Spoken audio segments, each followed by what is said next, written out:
I just looked at the number of views, and a lot of these, they're talking 30, 40, 50 views, not a whole lot of views. That's a lot more than I get. I'm lucky if I get one. That's a lot more than I get. I'm lucky if I get one. And hello, I am back. I don't even know if that first recording got saved, but we're just going to, these recordings that I'm doing is just trying to practice the skill of talking, and not to just practice skill for the sake of practicing the skill, but I want to do it because when I eventually start streaming, I want to feel comfortable with talking while I am streaming. This computer game that I play is called iRacing.com. It is a racing simulation game, and I've come across a lot of streamers who are very good, and they also talk during their streams while they're racing, and they're very, very good at it. And I've tried that on my own, and it's difficult because I gotta focus 100% on what I am doing, and when I talk, it's distracting. I'm just not used to it. Plus, I'm kind of an introvert. I'm a quiet person, and I don't talk a whole lot. I'm fine when I'm teaching because I'm around kids all the time, and with other adults talking about something that I'm interested in, and stuff that I'm not interested in. However, that's the only thing that I'm doing. I'm not doing something else at the same time.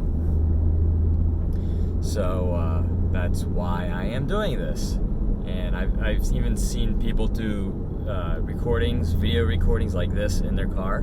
Give that a try, and take the audio from this and separate it and use this as a podcast audio also. If you want to complain about them, please do. That would be great. Just drop something in the comments. Let's see, where was I talking about? Oh yes, this whole idea of not only do you need to create content, but you got to figure out how to record the content, and then once you record the content, have to figure out how you are going to distribute it. So back to the content itself, what I'm trying to do is not to create new content to add into my day, but to document what I am doing throughout, not just the day, but specific hobbies, to be more specific.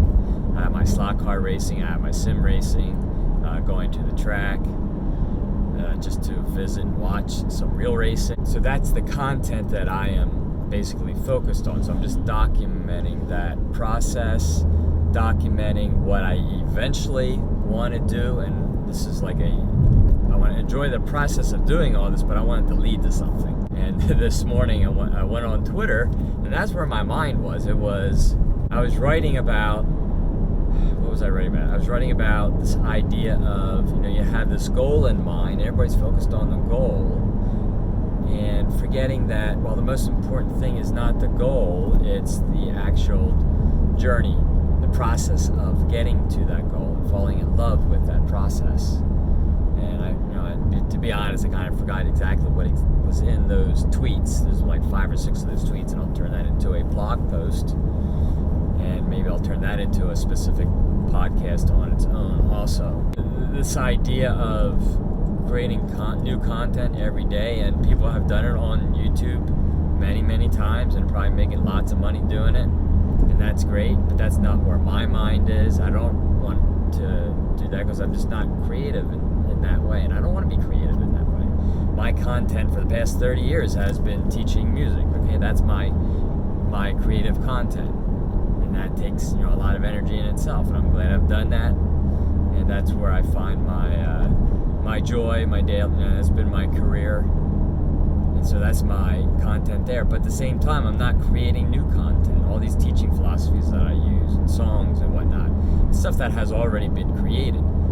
My purpose is how I distribute it. That's the teaching part of it. So anyway, so you have the content creation, documentation of what you're doing. So if maybe in another year, I look back on the videos, and the podcasts, and the blogs, the pictures, and compare it to what I'm doing at that point in time, hopefully I'll see a difference. Maybe I won't. Maybe the videos and all this content will look just as primitive as it did when I started. Who knows? But what's interesting is I did this with one of the streamers that I follow on YouTube. I just started following this guy about a few weeks ago, and he got my attention when he was doing a video on creating a sim rig. He did a custom sim rig that he uses for iRacing, and his presentation is real quiet and calm, and he's a real pleasant to listen to. So I started following him on YouTube, and last night I was going through all his videos. He's only been on YouTube for like 2-3 years. He started off with a bunch of motorcycle videos because he was a motorcyclist, and I guess he stopped that hobby, and then he got into sim racing, and he's really good. But I looked at his videos from way back, and actually I did look at the videos. I just looked at the number of views, and a lot of these, they're talking 30, 40, 50 views, not a whole lot of views. That's a lot more than I get. I'm lucky if I get one.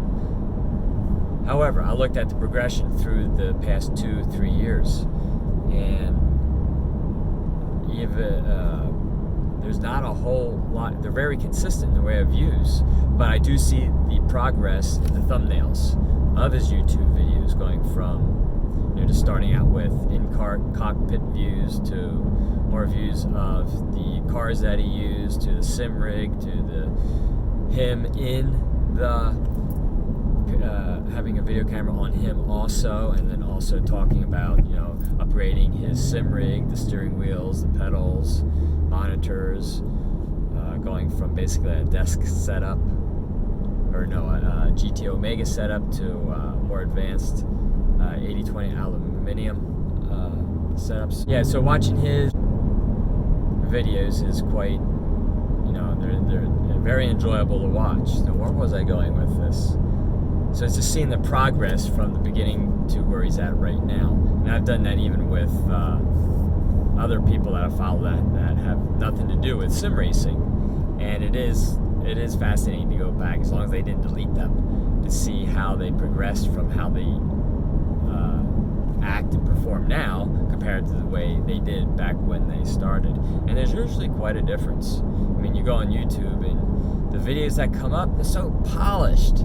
They have these intros and graphics and music, and they have thousands of views and thousands of subscribers. And of course, those are the ones that are going to come up in your searches because they're so popular. But what you don't see are all the ones that, and this is probably a majority of the YouTube videos, that have 1 and 2 views, that are just made with the phone and poor sound and lighting, and the content is probably down there with mine, with the content that I'm creating right now. But that's the fun of it. You get to see your progress. They often say you should keep a journal, and I've kept journals throughout the years, but I've thrown a lot of them out. If something frustrating was going on in my life, I just throw the journal out. But I do have 1 or 2 that goes back quite a few years, and see what was going on in my life at that time compared to how my life is going right now. I mean, you can even do that with pictures. But this is interesting because not only do you have pictures, but you also got video, you have your things that you can write about from your blog posts, and then hearing your voice through the podcast, because each platform you approach a bit differently. So I'm not going to take this video, pull the audio, well, I will for the audio, turn that into a podcast, but I'm not going to have a blog post verbatim based on what I'm talking about right now. It might be about the same subject, but I'm going to elaborate on it. I'm going to cut things out. I'm going to make it short, because I am not. I don't know what my strongest platform is. I don't know if I'm better at speaking. I don't know if I'm better at doing video. I don't know if blog posts would be better. I have no idea. So I'm kind of doing a little bit of everything, and that's okay. I don't mind doing a little bit of everything, especially right now because I'm on summer break and I have the time to play around with these different platforms. Now, once the summer is over, it's good for a truck. Once summer is over, I will not have near as much time to put together content on the different platforms. My hope is this, and I'm really sincere about this, is that I have built enough momentum that I can continue to create more content or document what I am doing, because I plan on still slot car racing and sim racing and throw some indoor kart rental leagues, and documenting those things, have enough momentum to continue to document what I am doing. And it would be great if I could continue to document and create a blog post and a podcast and other forums, and then just distributing those platforms. And maybe someday, in relation to those platforms, start to get some views, get some eyes, get comments, where I can interact with people, looking at my stuff and commenting and giving their opinions, and sharing those experiences. I think that'd be really a lot of fun. Now, with where I would like to go with these different hobbies, let's start with, let's say, slot car racing. I'd love to be able to do more of it, become better, because but any type of racing, I'm usually mid-pack, and even with the slot car racing, I am mid-pack. How to build cars, and it's a lot of fun building these slot cars. I get to work with my hands. I get to work with electricity and learn about stuff, learning about the tires and the setups and how to make a good handling car. But at the same time, you need the tools to do that. I just bought a real nice, not nice, but an adequate, or one that I should have had in the first place, is a soldering iron.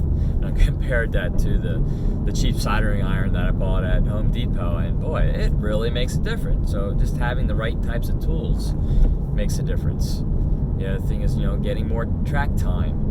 When the track opens before a race, get there as soon as it opens, rather than waiting a half hour or an hour before. Make that extra effort.